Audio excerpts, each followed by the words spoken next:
And now for the main event. Denis Kitchen is an American underground cartoonist, publisher, author, agent, and the founder of the Comic Book Legal Defense Fund.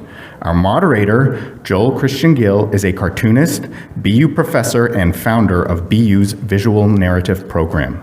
So please, put your hands together for Denis Kitchen and Joel Gill. Thank y'all. Thank you all for coming. So we got a bunch of slides that are going to play in the background, but for whatever reason, I wasn't the one that put the slides together. Somebody put the slides together for me, so we're going to talk a little bit about them. But I want to start with my first two conversations with Denis. I met Denis at Baltimore Comic-Con like 10 years ago, I think it was. Something like that, and he was like, I'm in Western Mass. You should reach out to me, and I should come by and talk. And I didn't reach out to him until I curated the Comic Arts show here at BU, which was Comics as a Medium, Not a Genre. And I was like, well, I know Denis Kitchen is in Western Mass, so I want to make sure that he's part of this this program that we're doing. And so I called Denis and I was like, I want to include your work in the show. And Denis was like, I have a lot of other work too. You should come to my house and see it. And I'm like, okay. So I went to his house and I was floored at the amount of comics and just ephemera Denis has, just in his house, just in general. It's just sort of amazing. Looking at Harvey Kurtzman's work, Howard Cruz's work, Will Eisner's figure drawings from college, just all of the stuff that Denis has in his house. And it was just amazing in his own work as well. And so I'm like, well, maybe I can start bringing my students here as opposed to having you come here. And Denis was gracious enough to let us all come to his house. And so every year I take the students to his house, including the Valley of the Dolls, what we'll talk about. But what I want to talk about first, because I think this is actually really funny.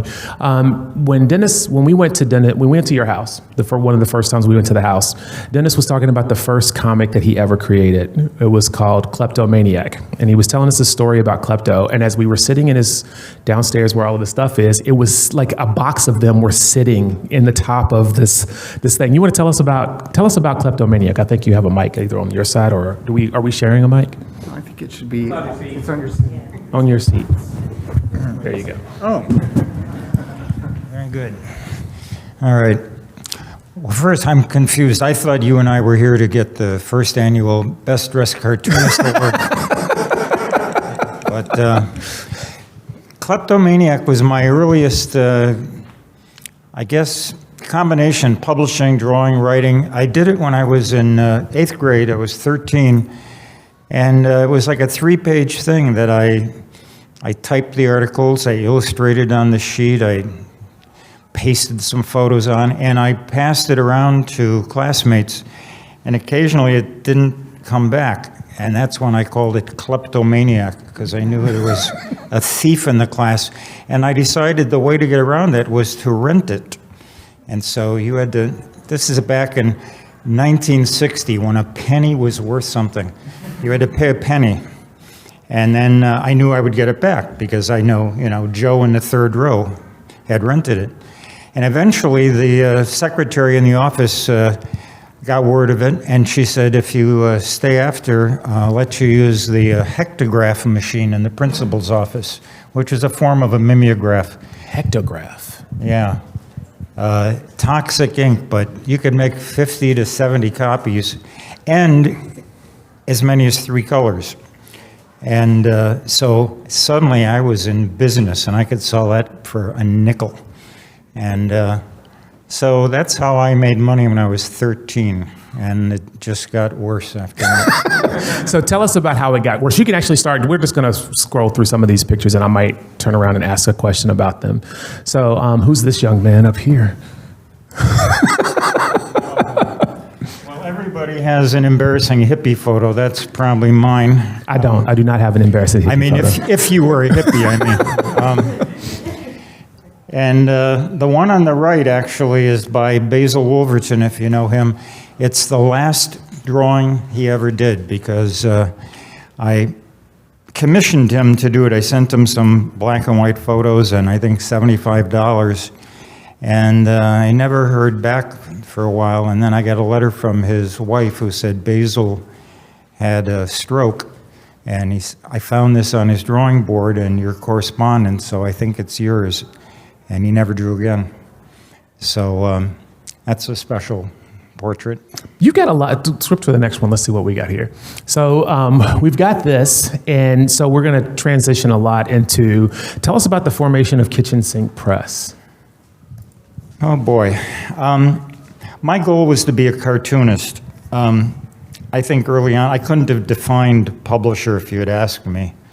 I just knew there had been a bunch of scoundrels who had been publishers in the comics business. I never heard a good story about any of them except maybe Bill Gaines.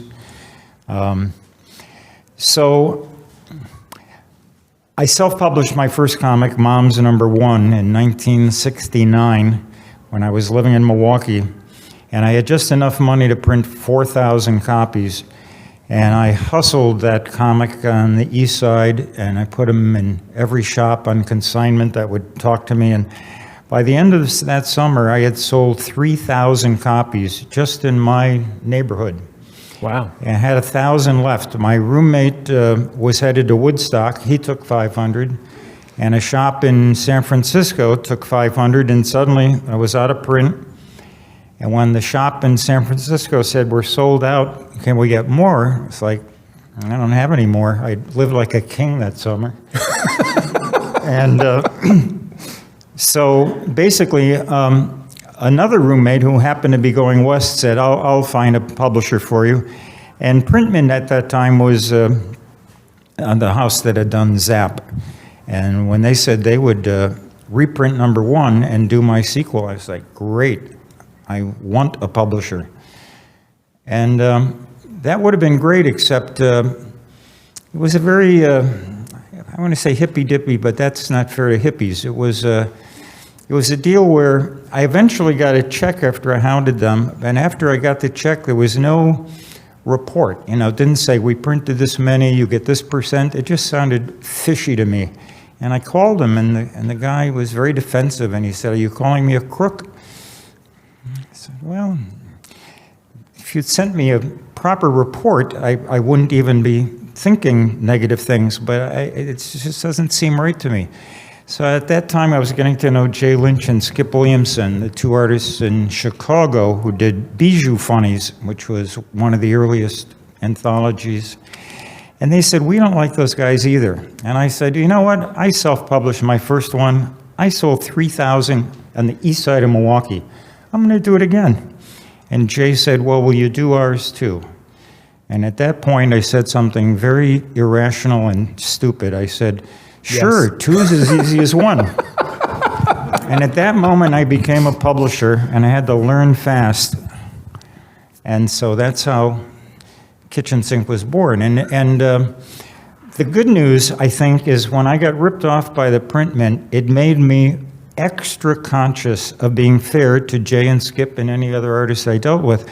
Wanted to make sure the accounting was completely transparent and fair, and that their art was returned quickly, and that I just hustled to show them I deserved to be their publisher, whatever that was. And so that's how it began, humbly. And as got to remember, at this point in time, this was 1970 roughly, and the hippie phenomenon is peaking. And so when you're starting a business and you don't know what you're doing, what's very helpful is if the demand exceeds the supply. And that was the situation we had. And so I could publish anything, and poof, they would disappear. 10,000 at a time, that was our minimum run. And we'd reprint 10,000, reprint another 10,000. If we had a book by Crumb, it could sell over 100,000. So they were heady days. I know when you're in small press and you go, oh my God, 10,000, I would die for 10,000. But there were head shops all across North America with long-haired customers who smoked weed and they wanted stuff to read at night. That was fun because basically the world at that point, you know, there was a war going on in Vietnam, and men of a young age were being drafted. So there was a major, as I'm sure you know, anti-war movement going on that I was caught up in. There were a lot of other movements going on. The women's movement was swelling, the gay movement, civil rights was still a thing, legalizing pot. All these burning issues were going on. And so underground comics were kind of a form of escapism, if you were one of those long-haired anti-war protesters and caught up in that counterculture. Yeah, I think that underground comics movement, I always talk about it as like the dog on a leash kind of a thing. Like if you keep a dog on a leash and you don't train the dog right, as soon as you let them off the leash, they just run. And I feel like a lot of cartoonists of your age were sort of like reading, you know, like some of the superhero comics, but like horror comics and like, you know, true crime stuff. And so when it came time for you guys to start drawing comics, it's like, you know, I'm not going to draw what the Comic Code Authority draws. I'm going to just draw whatever I feel like it. And so the Comic Code Authority was like, no sex, no drugs, no violence. And Underground Cartoonist is like, that's the best part. Yeah, I have to say, when we saw that Comic Code Authority stamp in the upper right-hand corner of Newsstand Comics, that was like, to us, because I was of an age where I remembered the pre-code comics. And I wouldn't want my 8-year-old to read some of those horror and crime comics. They were, you know, pretty strong. But at the same time, I wanted to read them. And suddenly, it wasn't possible. They were forbidden. And so the whole generation of underground cartoonists were the ones who were coming of age as the Comic Code Authority was censoring the comics we loved and grew up with. So for us, it was like, the other thing that's not talked about much, very important, is the cost of printing traditionally was high, and that's why it restricted how many publishers you'd have. But offset printing was a major innovation that allowed cheaper, easier printing. And so at the point when we were starting to want to print, they were very cheap. We could print a comic book with a color cover, 32 interior pages for a nickel. And so by charging a 50-cent retail price and still wholesaling it for as much as 60% off, we could still pay the artist 10% and make a profit.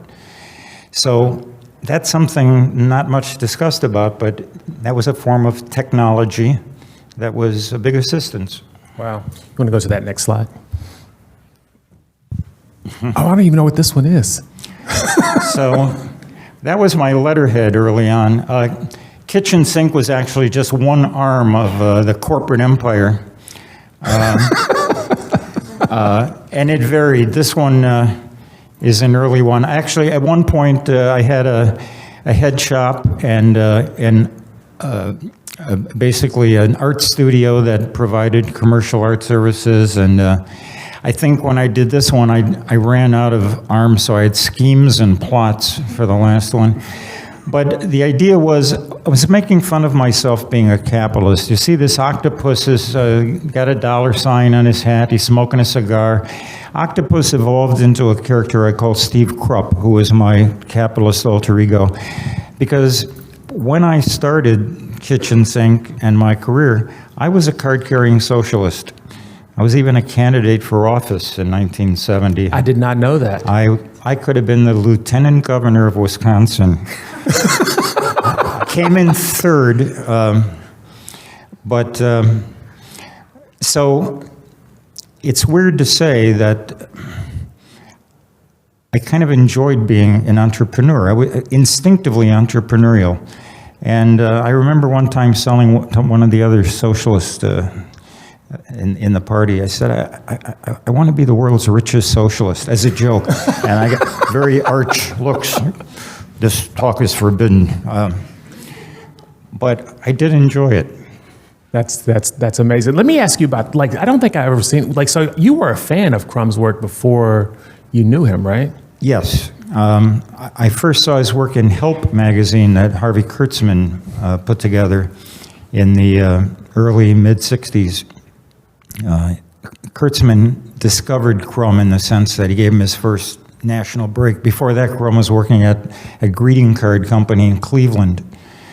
But Kurtzman hired him to do some strips. First, he sent him to Harlem, and he did you got to see the drawings he did in Harlem. Really? And then after that, he sent him to Bulgaria, which was then probably the most backward communist puppet state Wow. in Europe. And he did these wonderful, insightful drawings preceding his underground comic era when, I think, was it 68? I think the first Zap. Yeah, I think it was 60s. Yeah, it was like I don't think it was right at quite 19. Right after the 1970s. Summer of Love, yeah. So, Okay, go to that next one. Oh, this is the logo for Kitchen Sink. You can go to the next one. We've talked about this. Oh. So this is you printing some stuff. Is this offset? oh, this is my first Out of the oven. self-published comics was Mom's Homemade Comics, which was a setup for the subtitle, which was Straight from the Kitchen to You. So this is me taking homemade comics out of the oven as an early publicity stunt. And one of the other things I had a knack for was free publicity. Partly because I was a journalism major in college, and I understood how journalists thought. I knew what made a good story, and I also knew what a slow news day was. And so I would come up with a scheme, write a good press release, provide even photos, or just convince the feature editor, this is a great idea. If you're smart, you'll send a reporter down this afternoon before the other paper gets here. And got a lot of free press because had no budget for advertising or promotion. So These are Mom's. That's Cup, right? the one on the left is a larger version of that. You can see on those little ovals on the side were inspired by Harvey Kurtzman's earliest Mad. If any of you have seen those, they had very elaborate borders with a subject of satire. So mine was a parody of that. And it occurred to me afterwards that the kid saying, "Gee, Mom, you make the most delicious octopus pie in the world," it should have just been octopi. But it came later. Go to the next one. This is one that's about censorship So this guy's, hello friend, this here is an underground comic book. Of course, it ain't no smutty book what uses F asterisk, CK, etc., or other nasty words. It's just a hard bite and satire type magazine what tackles controversial subjects like the W asterisk R. So the point was, to me, the war in Vietnam was the obscenity, not the comics and the subject matter we were tackling. So.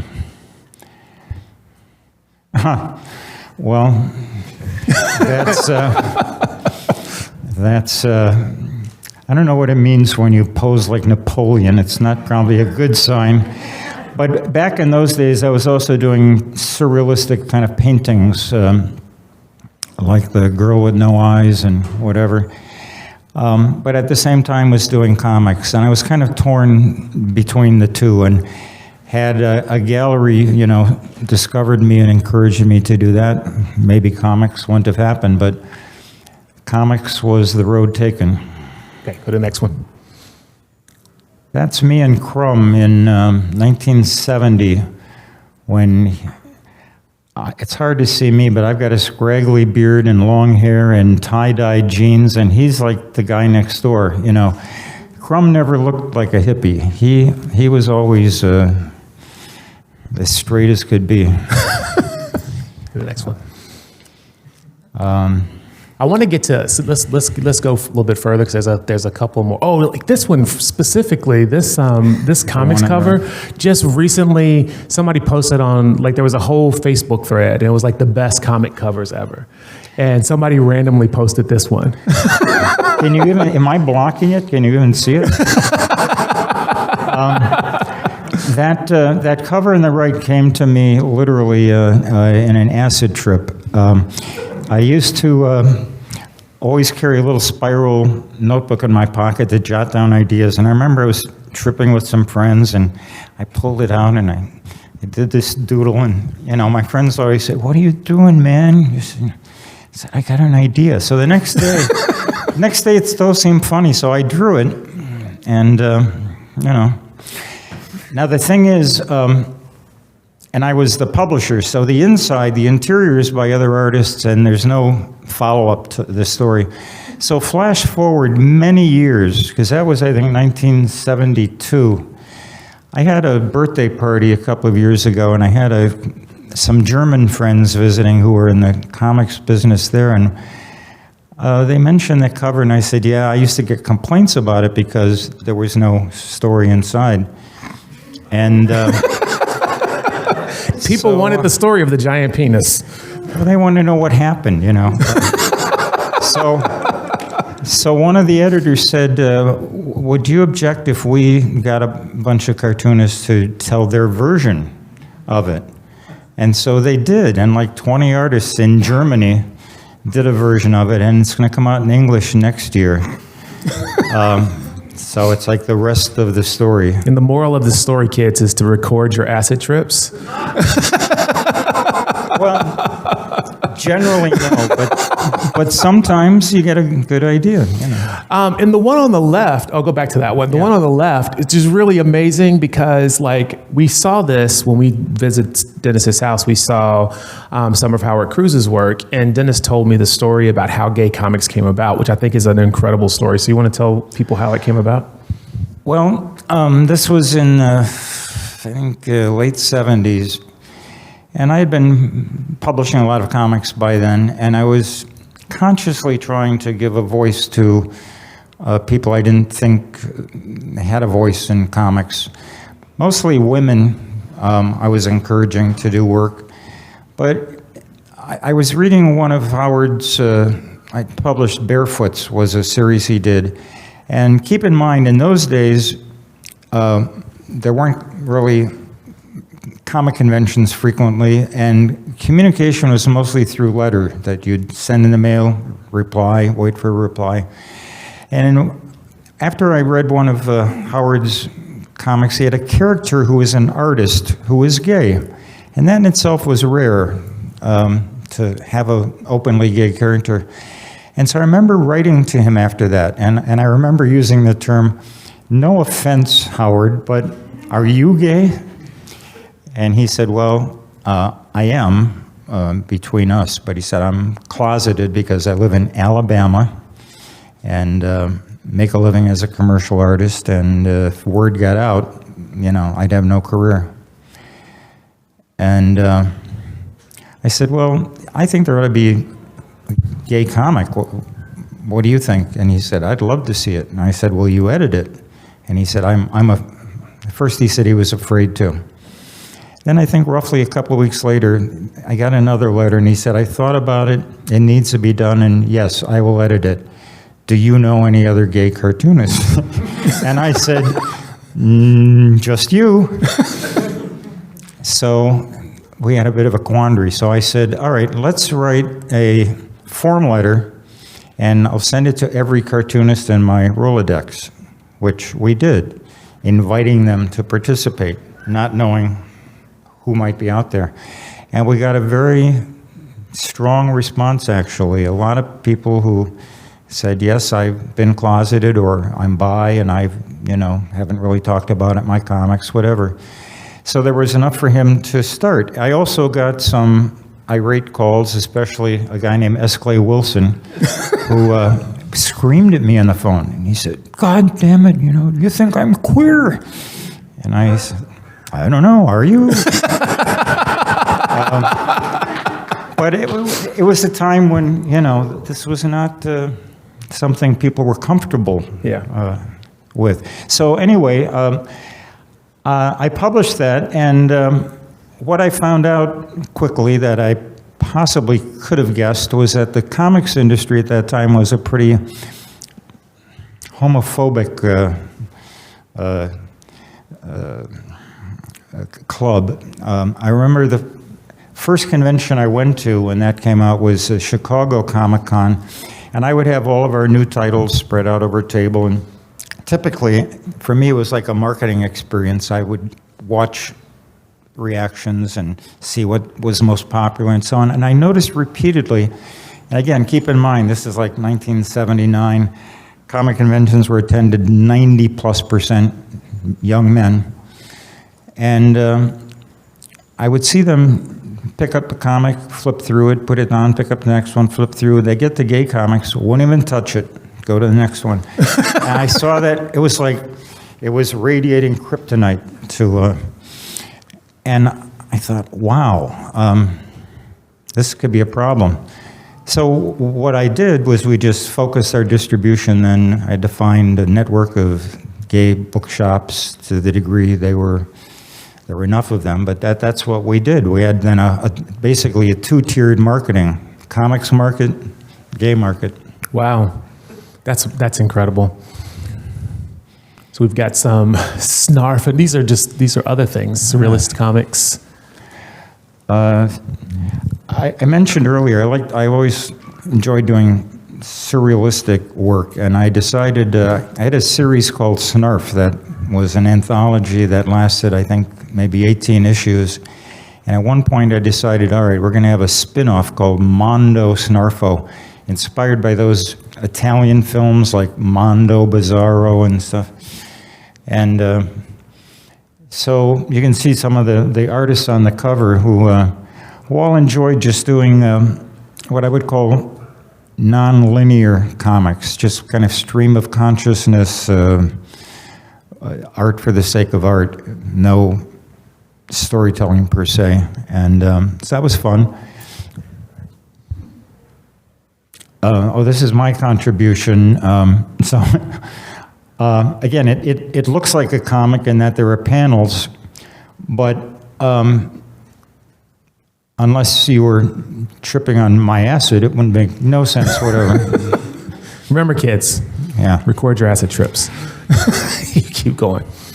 I want to go a little bit faster because there's a couple of other images that I wanted to talk about. Oh, this one. Let's talk about this one.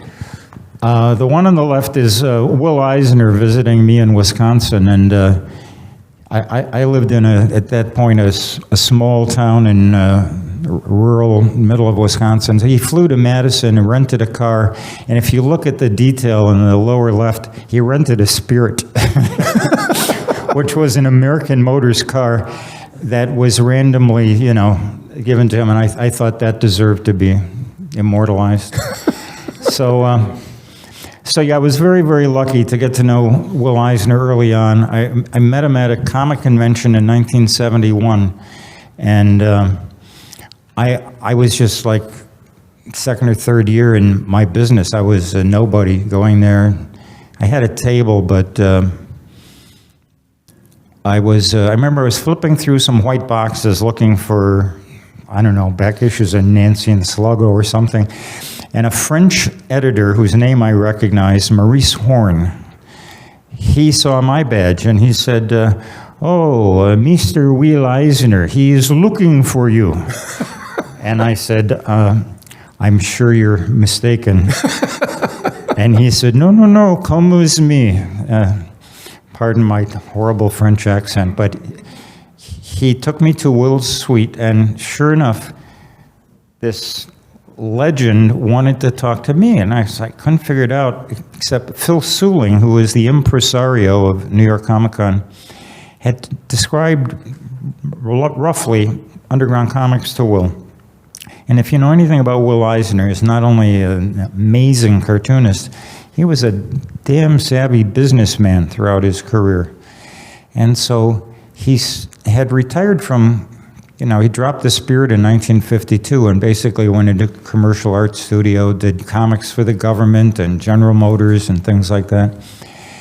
So by 1971, almost 20 years after he retired from comics, he started asking me about the business model. And remember, I'm still pretty green, but he was fascinated with the fact that we paid artists a royalty, not a flat rate, that we returned art, that, Basically, you had a free rein as long as it was good enough. The subject matter was not forbidden. He was especially fascinated that we sold them wholesale on a non-returnable basis, which blew his mind. And so I tried. I'm thinking, wow, this is the only time I get to meet Will Eisner. I started to ask him questions about the 40s, and he was didn't want to talk about, he wanted to talk about then. And I realized later, when I did get to know him, that he was just an immensely curious man. And so when the medium he loved was evolving in a direction that suddenly was attractive to him again. You got to remember, he worked in the 40s when the comics industry was run by a bunch of sons of bitches, you know? Like True capitalists. Donenfeld at DC, crook. All of them crooks, basically. And so suddenly he said, this interests me. Then after we had this wonderful conversation, he said, I've actually never seen an underground. Would you show me? So Phil Suling at that time had at least 2 full tables of undergrounds he spread out. He was a big supporter. And I intended to curate, but Will, at random, picked out Zap number 2, and as I feared he might, he turned to a page where S. Clay Wilson had drawn a character called Captain Pissgums, who had, with his sword, just cut the dick off another pirate, had it on a fork, and said, the tip tastes best. Now, I couldn't have picked a worse page to show Will Eisner. Now, he blanched. The color went out of his face, and I started to say, you know, there are others I think you should look at. And he said, I think I've seen enough. Now, fortunately, I had his business card. So when I got back to Wisconsin, I wrote a letter to him, and I said, I think you picked an extreme example, and it proves my point that anything goes, but enclosed are, I don't know, 6 or 8 comics you might enjoy more. And he wrote back and he said, I did enjoy the new samples. I'd like to talk to you further. And so that's when I said, I'd like to publish The Spirit. And his first reaction was, why would fans your age want to read this stuff I did in the 1940s? And I said, well, I would like to read them, and I am confident there are a lot of other fans out there that can't find them anywhere, and I'd be willing to risk my vast capital resources on it. And he said, well, all right. He said, send me a contract. And I said, well, I don't do contracts. I'll put all the details in a letter. I'll send you a hit of acid. We'll just, well. And he said, well, that's all fine and good, but he said, I won't do business unless there's a contract. So first I tried to weasel on it, but with all my hippy-dippy reasons why contracts were oppressive, and I was running out of ideas, and finally I said, well, I really don't want to pay a lawyer to draw up a contract. And he said, not a problem, I'll send the contract. So I think it's the first time an artist imposed a contract on a publisher. But once I actually got it, and he explained to me, he said, you have got a bad idea about what a contract is. He said, a good contract, both parties should be satisfied with. It shouldn't be oppressive, unless it's one of those, work-for-hire contracts where you sign away your rights for life and everything. He said, it's just explaining our mutual obligations. And once he explained it to me, I thought, you know what? It is a good idea. And I started doing that with most other artists, except the ones who were like me and said, nah, I don't do contracts. So we had a few handshakes, and mostly we put it all in writing. Wow. Let's see if we can get. Oh, that's the day I met Will. That's what I look like, and that's what he looked like. Keep going. I want to see, this is the Spirit. Yeah, I think that was a guest cover he did for me. And so that's the Spirit and Commissioner Dolan going to my office headquarters, which is literally underground in this sewer. And so this is him making fun of me and my colleagues, which I thought was great, turn around is fair play. So, one hippie says, how do you spell defecate?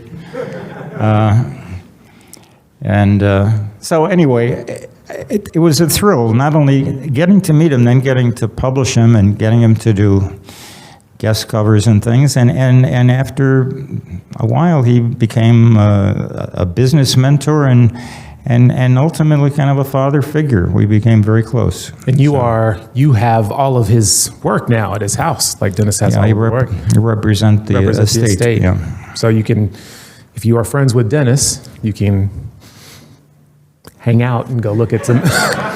I would say that, but let me just be real clear. My wife and I went and bought a bunch of stuff. I thought we were going to buy 2 or 3 things, and my wife had the checkbook, and so we ended up buying a lot of stuff. That's true. All right, keep going. This is another giant. Yeah, I was also very lucky to get to know Harvey Kurtzman early on. He was one of my heroes. My generation was, wow, just, what can I say about Mad? When Mad came out in the early mid-'50s, it was transformative to my generation. It was a revolutionary publication. It evolved probably, if you've seen Mad, you've seen the later kind of, I don't know, blah Mad, in my opinion. But those first few years under Kurtzman especially, first 28 issues, if you can find reprints, they were just amazing. The first, he parodied other comic strips in a brilliant way, and that had not been done before. So, he would do Super Duper Man and Flesh Gordon and a Darn Old Duck and work with brilliant cartoonists like Wally Wood and Jack Davis and Will Elder. This is the best ever. So those were inspirations for us. Then this guy, Stan Lee, I got to meet and do business with. When I did Mom's #1, I had been a fan of Marvel. Was hooked on when I was in college especially, I was hooked on the early Fantastic Four and Spider-Man stuff. And so I sent him a copy of Mom's #1, just said, hey, I'm a fan, I just did a comic. And surprisingly, I got a letter back from him, and it was encouraging. And so I sent him a letter back. He sent me a letter, so we became pen pals to the point where he started offering me jobs, come to work for Marvel. Now, had I not had my own publishing empire, if you had asked me in college, I would have hitchhiked to New York in a minute, but it didn't interest me, and I told him that, and he got very exasperated with me. It was like, why don't you want to work for Marvel?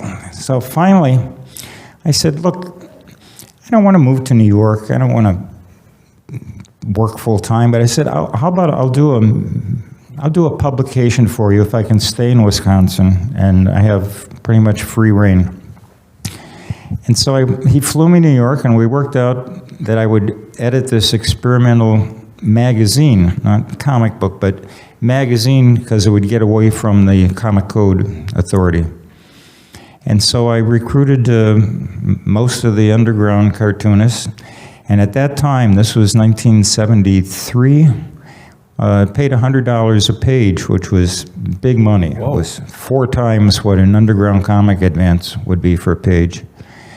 And so except for Crumb and a couple of others, everybody was happy to take Marvel's money.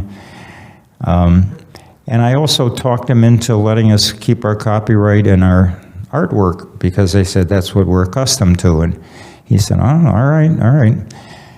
Keep in mind, he had just become the publisher, what's his name, who owned the company. He had just retired. So Stan was kind of green as a publisher, and it was actually kind of dumb of him to do that. It still astonishes me, but I outmaneuvered him in a weird way. So what happened was I put together 5 issues, but by the 3rd issue, he was getting a lot of rumblings from, call it the bullpen, the regular Marvel guys who had to do everything work for hire, and the company kept their artwork, and they couldn't do nudity or swear words, and they were getting kind of angry about it, basically saying to him, why are you giving these hippies a special deal and not the guys who've been with you for years? And he didn't have a good answer for that. It was really kind of, he had opened Pandora's box. So this is me making fun of Stan, depicting him as J. Jonah Jameson. But Stan, these other comics appeal to pimply-faced moronic adolescents. Enough said, Dan. You want to appeal to intellectuals. No, I want to appeal to pimply-faced moronic adults. So it was fun while it lasted, but after I think 6 months or 8 months, he said, "I got to pull the plug on this. Then I'm getting a lot of complaints from others." So it was fun while it lasted. Got me through a rough spell when in 1973 Undergrounds had a crisis we called the crash of '73. And Stan basically allowed me to get through that. Keep going. I want to talk, so I want to get to because we're run out of time, because I want to talk about some other things, because you also founded the Comic Book Legal Defense Fund. I think there's some slides in here with that. Do we have a graphic for that? I think we do. Keep going. I think it's in there. No, maybe not. Go back. So you want to talk about the CBLDF? Yeah, let's talk about the CBLDF, and then we'll Sure. we probably take one question. So whoever has the best question. You over here, you have the question? Yeah. We'll ask we'll talk about CBL, and I'll come back to you. We'll ask the one question. So, in a nutshell, what happened was in, I think, 1986, I got a call from Frank Mangiaracina, who owned a chain of comics in northern Illinois and Indiana called Friendly Frank's. And his shop in Lansing, Illinois was busted. Cops had come in and seized, I think, 6 or 8 comics and charged the manager with displaying obscene material, which in Illinois meant a fine of $1,000 and 3 months in jail if convicted. And one of the titles was Omaha the Cat Dancer, which I published. It was kind of an erotic soap opera. I was very proud of it, and yes, it had erotic content, but it was by no means obscene. It was good. It was good. It was good. And so I was very indignant about it, but Frank said, well, I just wanted to let you know, but don't worry. He said, I hired an attorney. We'll take care of it. Well, the attorney he hired had no experience First Amendment cases. They had lost. And so the manager was facing 3 months in jail and $1,000 fine, unless it was appealed, which is expensive. So at that point, I made about a dozen calls, and I created a portfolio. I got Will Eisner and Frank Miller and Crumb and Richard Corbin and Howard Cruz, myself, I can't remember, like a dozen guys who all for free donated. And I got the distributors to waive their normal profit. And basically, we sold enough that I could hire one of the best First Amendment attorneys in America, a guy who was basically Hugh Hefner's attorney. So he appealed it, and we won. And so the manager got off. And at that time, there's still quite a bit of money in the bank, and I thought, well, I could donate this to another charity, or maybe there are other shops that get busted occasionally, and we don't even hear about it, which turned out to be the case. And so I gave it the name Comic Book Legal Defense Fund, and it's still around today, and it's still protecting First Amendment rights. Yeah, I think one of the other things that I wanted to mention when we're talking about the Eisner stuff is that I was randomly reading this book once, and it was a book on comics history, And just randomly, after meeting Dennis, I read this thing in this book, and it was just like, and Will Eisner was like, and then Denis Kitchen comes along, and now artists can make money making comics again. So like, he credits Dennis in one of these interviews that he did later in his life for helping people. And the Comic Book Legal Defense Fund has helped a lot of cartoonists just in general, not to mention the publishing stuff that you've done. But we've got one question, so we're gonna ask your one question.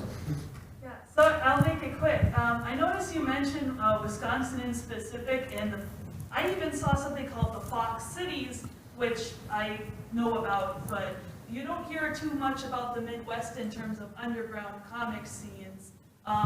What was there then, and I guess what is there now is, I guess, the question.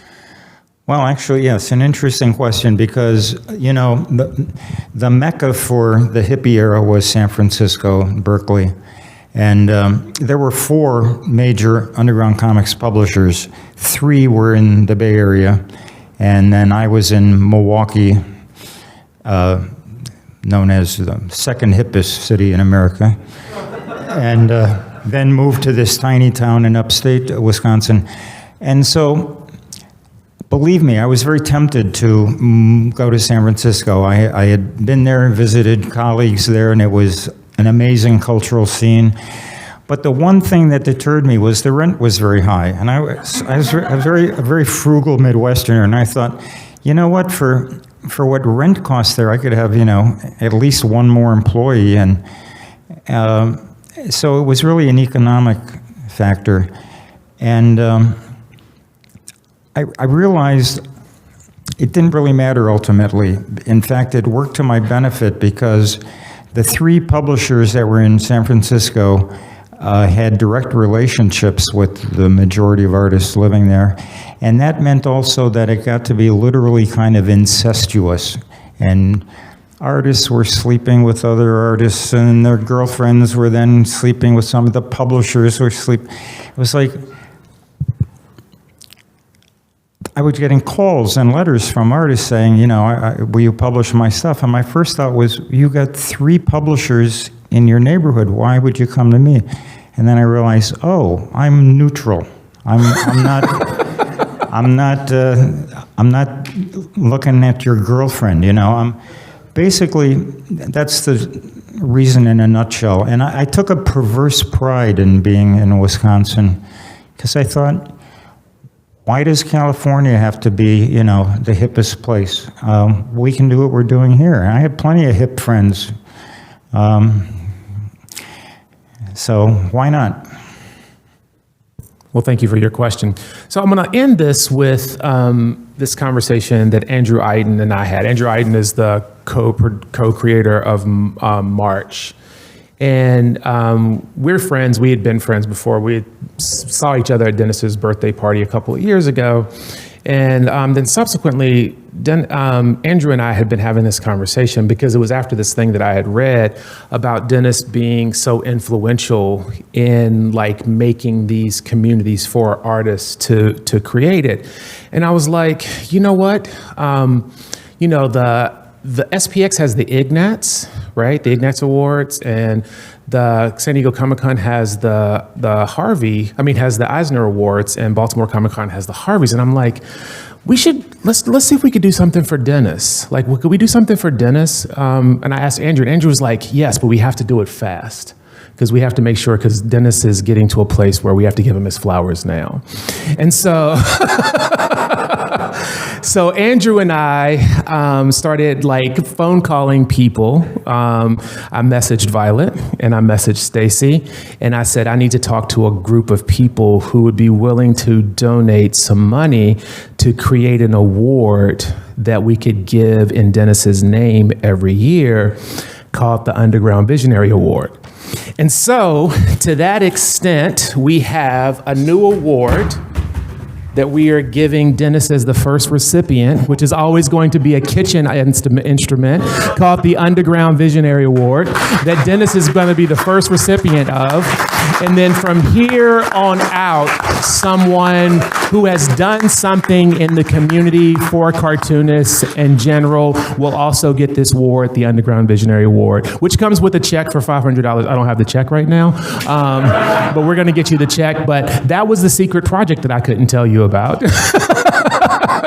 So that's the thing. Wow. This is the first one, and you guys all get to see that. And so next year we'll do another one, and someone will get that award, and it'll be in your honor. And it'll always be a different utensil? It'll always be a different kitchen utensil. Wow. We see I have a weird name. Eventually it pays off, right? Absolutely. So thank you for Wow. all that you have done. There's a slide, I think, at the end of this that actually has that on it. So that for all that you have done for the underground, for comics community in general, and for all these artists out here in the world. Well, thank you. I don't know what to say. Thank you all for coming. Yeah. Thank you, Dennis, for everything. There you go.